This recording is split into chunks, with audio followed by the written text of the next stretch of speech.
Não é novidade para ninguém que o Estado domina uma parte substancial da economia, e isso não só aqui no Brasil, mas em qualquer parte do mundo. Quem produz algo de valor para a sociedade sabe muito bem que o Estado tratará logo de tomar a sua parte no que os outros produziram, ao mesmo tempo em que tenta, por todas as maneiras, tornar a tarefa produtiva ainda mais árdua, por meio de leis estapafúrdias e regulamentações totalmente sem sentido. Compreender isso não exige muito de nosso intelecto, e de fato, muitos chegam ao libertarianismo por perceber com facilidade que o Estado é um ente ilegítimo que existe apenas para nos parasitar. O que não é tão simples assim, porém, é mensurar o quanto o Estado domina a economia e em qual percentual a sua insaciável mão avança sobre a produção de uma sociedade. Hoje, então, lançarei um pouco de luz sobre essa questão, na tentativa de responder a uma tão difícil pergunta: o quanto o Estado domina a nossa economia?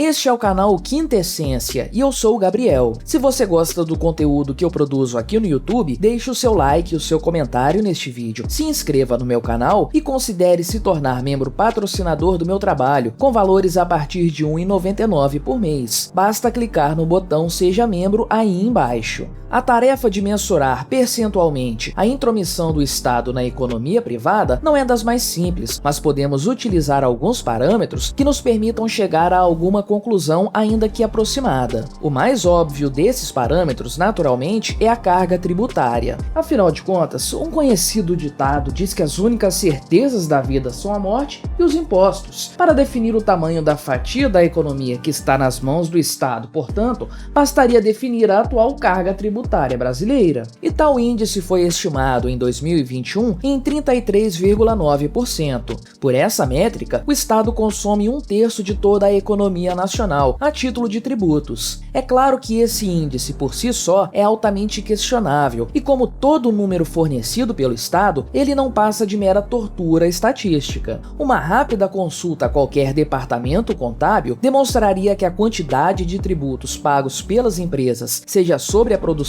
seja sobre a renda de seus trabalhadores, é muito superior a esses quase 34%. É que o cálculo da carga tributária utiliza uma métrica que é, no mínimo, questionável. Basicamente, soma-se tudo o que foi arrecadado a título de impostos no país, em determinado período de tempo, e divide-se o resultado pelo PIB, ou seja, o Produto Interno Bruto, do país no mesmo período de tempo. Parece um cálculo bastante simples e intuitivo, mas ele carrega em si uma pegadinha que não pode ser desprezada. O fato é que, para se calcular o tal PIB, são somados aos bens e serviços produzidos e fornecidos pela iniciativa privada nesse período os gastos estatais com os serviços públicos, com realização de obras e com compras para órgãos estatais. Coloca-se no mesmo balaio o que a iniciativa privada produziu e o que o Estado gastou após ter roubado dessa mesma iniciativa privada. Afinal de contas, de onde vem o dinheiro que banca os gastos estatais? Exatamente, dos impostos tirados da iniciativa privada. Você percebeu como o cálculo da carga tributária brasileira é circular? O total de impostos cobrados da população é dividido pelo PIB, que tem entre seus componentes esses mesmos impostos. Sem a participação do Estado na economia, o PIB seria naturalmente muito menor, e a carga tributária final superaria e muito os tais 33,9% do ano de 2021. Qualquer estimativa real de carga tributária será, portanto, mero palpite, um chute baseado em algum critério aleatório. Pelo próprio interesse estatal, o percentual dos impostos roubados da iniciativa privada não é tornado claro para o povo que é assaltado pelo Estado. Por outro lado, alguém pode tentar mensurar a participação do Estado na economia por meio de suas intervenções diretas no mercado. Sabemos, por exemplo, que o Estado tem o monopólio de alguns setores econômicos, como a entrega de cartas e a produção de energia nuclear. Bastaria, portanto, somar o quanto esses setores representam na economia brasileira para definir a parcela que é ocupada exclusivamente pelo Estado. Mas isso, porém, não abrange todos os outros setores que, de uma forma ou de outra, sofrem interferência estatal. Saúde e educação, por exemplo, são fortemente distorcidos pela ação estatal, seja por meio da concorrência direta das instituições estatais, seja por meio das inúmeras regulamentações. Aliás, todos os setores terminam por ser regulamentados e grande parte de seus gastos correntes se resumem a atender a tais necessidades burocráticas. Também nesse caso, a tarefa de se mensurar o tamanho do Estado na economia se torna difícil, quase que um exercício de palpitagem. Mas se você quiser ter uma definição ainda mais abrangente do quanto o Estado intervém na economia,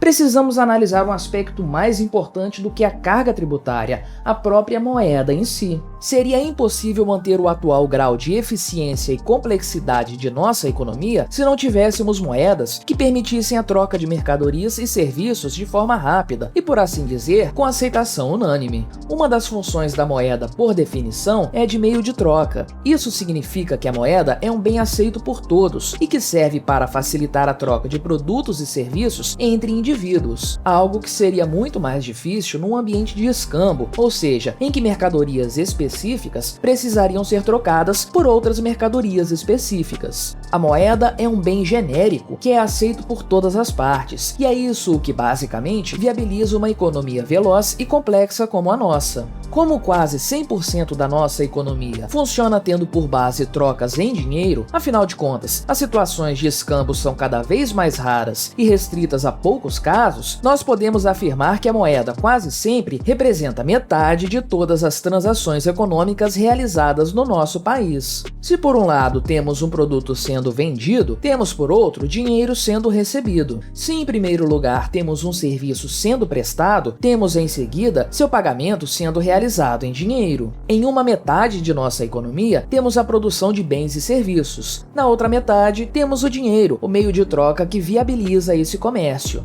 Pois bem, quem é o responsável pelo nosso dinheiro? É claro que se você é um indivíduo com um pouco de juízo na cabeça, você já tem algum patrimônio reservado em moedas de verdade, como ouro ou Bitcoin. Porém, precisamos ser honestos. A maior parte de nossas relações comerciais possuem como meio de troca o real, a moeda fiduciária, ou em termos mais sinceros, imaginária, que possui curso forçado em nosso país e que é gerenciada pelo Estado brasileiro, ou de forma mais específica por nosso Banco Central. Na certa, você já entendeu o meu ponto. Se a moeda representa metade da nossa economia e se o Estado controla a moeda, isso significa basicamente que esse aspecto por si só é suficiente para determinar que o Estado domina metade da economia brasileira. Se somarmos isso à carga tributária, aos setores econômicos monopolizados pelo Estado, aos serviços estatais ditos públicos e a qualquer outra interferência do Estado na economia, bem, fica difícil chegar a um percentual preciso, mas o fato é que dá para imaginar que a fatia da economia que sobrou para a iniciativa privada é bastante diminuta. Agora, pense comigo, tudo o que a humanidade hoje cria e desenvolve tem como base essa pequena fração da economia livre. Afinal de contas, o Estado nada cria, apenas consome, após roubar da população. Imagine o quão mais avançadas do ponto de vista tecnológico as sociedades seriam se o Estado não existisse e se toda a fatia da economia que ele hoje ocupa fosse organicamente ocupada pela iniciativa privada. Doenças teriam sido curadas, crises energéticas teriam sido mitigadas, o meio ambiente estaria mais bem preservado. Enfim, só nos resta imaginar o que todos nós estamos perdendo por causa do Estado. Assim, fica mais fácil compreender aquela frase atribuída a Frederic Bastiat. O custo real do Estado é a prosperidade que não temos, os empregos que não existem, as tecnologias a que não temos acesso, os negócios que não são feitos e o futuro brilhante que nos é roubado. A social-democracia, aliada ao papel moeda fiduciário e a organizações mundiais como a ONU e a OMS, cujo único objetivo é colocar mais poder nas mãos do Estado, deram aos nossos governantes poderes nunca antes imaginados. Um senhor feudal não tinha tanto domínio sobre seu feudo como o Estado tem sobre nossa economia. É difícil imaginar o que falta para que nosso atual estado de subserviência aos poderes estatais seja considerado pura e simples escravidão, mas não tenha dúvidas, se ainda falta algo para que isso se torne uma realidade, se ainda falta mais um espaço para o Estado crescer, isso vai acontecer. Afinal de contas, onde quer que haja espaço e um mísero grão de areia, ali nascerá uma erva daninha. Obrigado por assistir este vídeo até o fim. Agradeço especialmente aos super apoiadores do meu canal: Roberto Medeiros, Silvio Guilarducci, Bob Dias, Murilo de Melo, São Mises, Luiz Gouveia e Lucas Clementino. Até o próximo vídeo.